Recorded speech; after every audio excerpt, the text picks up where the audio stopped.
Assalamualaikum warahmatullahi wabarakatuh. Perkenalkan, nama saya Ria Raudia Isriani dari Pendidikan Sejarah 2018 dengan NIM 1807599. Pada kesempatan kali ini, saya akan membuat video untuk memenuhi tugas dari mata kuliah Sejarah Orde Baru dan Reformasi.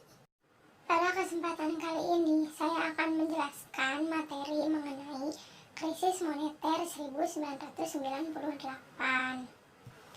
Krisis moneter yaitu memburuknya keuangan negara yang berhubungan dengan mata uang. Indonesia Mengalami krisis moneter pada tahun 1998, yaitu pada masa pemerintahan Orde Baru.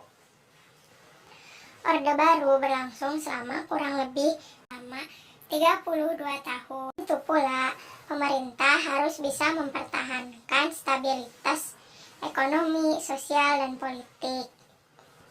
Salah satu alasan mengapa pemerintahan Orde Baru dapat bertahan lama yaitu karena mereka mempertahankan stabilitas ekonomi. Bahkan pada masa pemerintahan Orde Baru, pembangunan perekonomian bangsa Indonesia meningkat beberapa persen.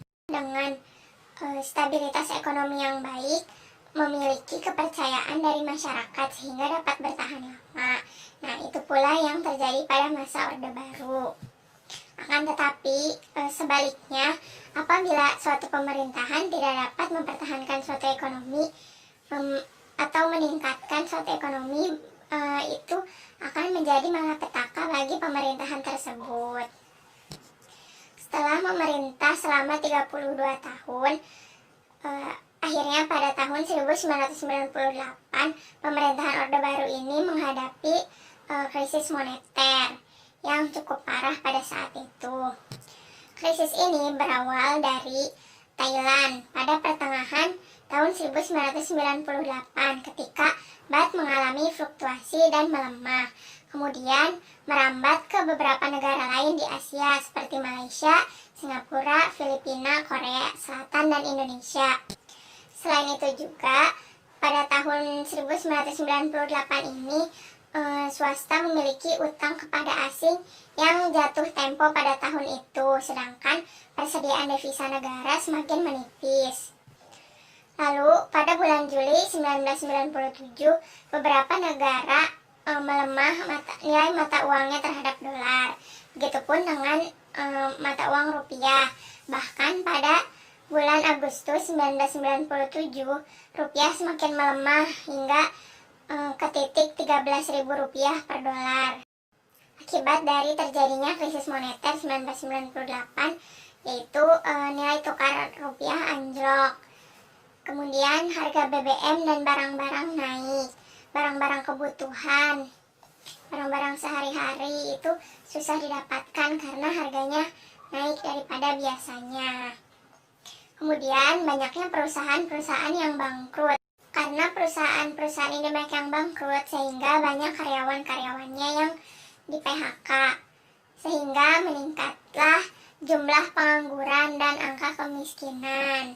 Selain itu juga, pendapatan per kapita Indonesia pada tahun 1997 dan 1998 menurun.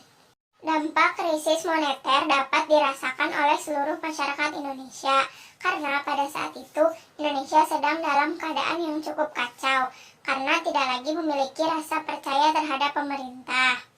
Dampak yang paling berpengaruh yaitu pada sektor ekonomi, politik, dan keamanan.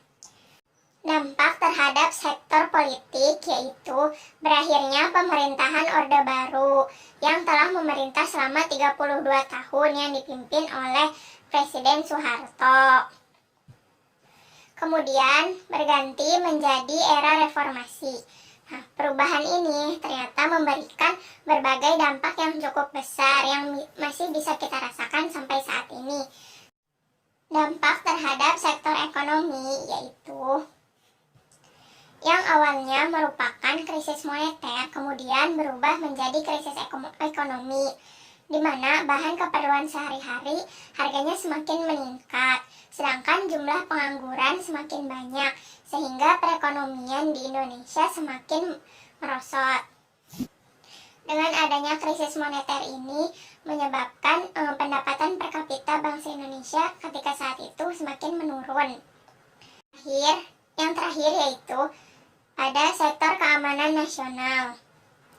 Pemerintah Orde Baru yang berbasis militer sudah tidak lagi dipercaya oleh rakyat, hingga akhirnya menyebabkan berbagai kekacauan yang disebabkan juga karena masalah ekonomi yang semakin buruk. Pada tahun 1998 terjadi kekacauan di berbagai daerah, terutama Jakarta. Bahkan puncaknya yaitu pada bulan Mei 1998, yang mana pada saat itu juga dilakukan demo besar-besaran untuk menurunkan jabatan Presiden Soeharto. Setelah krisis moneter 1998, Indonesia terus berusaha untuk bangkit dari keterpurukan, meskipun memerlukan waktu yang tidak sebentar.